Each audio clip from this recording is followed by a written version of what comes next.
Bonjour à tous, bienvenue sur France 24. On ouvre ce journal avec le dépouillement qui a commencé au Nigeria après le scrutin présidentiel, législatif et sénatorial qui s'est tenu hier. Des propos qui ne passent pas en Tunisie, ceux du président Kais Saied concernant les migrants originaires d'Afrique subsaharienne. Ils ont été tenus mardi et ont été jugés racistes par de nombreux Tunisiens, mais aussi à l'étranger. Ils ont même été condamnés par l'Union africaine. Kais Saied avait déclaré que la présence de ces migrants était source de violence et de crimes en Tunisie. Hier, de nombreux manifestants se sont rassemblés dans la capitale pour protester contre ce discours. Regardez ce reportage de nos correspondants Lilia Blaise et Hamdit Lili. Éviter une flambée des violences avant le ramadan, c'est l'objectif de ces pourparlers entre responsables israéliens et palestiniens. Ils se tiennent ce dimanche dans le sud de la Jordanie, à Aqaba.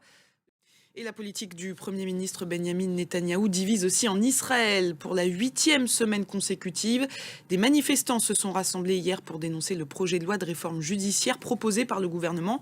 Ils étaient plusieurs milliers dans les rues de Tel Aviv. Le récit de Khalid Oussi.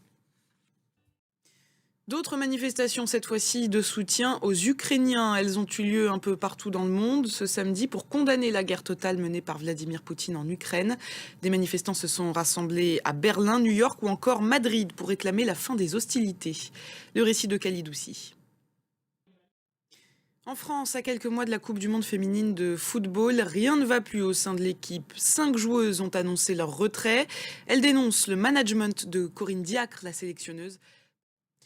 Une visite qui aura duré 12 heures, celle d'Emmanuel Macron au Salon de l'Agriculture samedi. Et avant de refermer ce journal, quelques mots sur la Berlinale, le festival du film de Berlin. Cette année, il a récompensé d'un ours d'or un documentaire français sur l'Adamant. Voilà, c'est la fin de cette édition. Merci de l'avoir suivi. L'information continue sur France 24.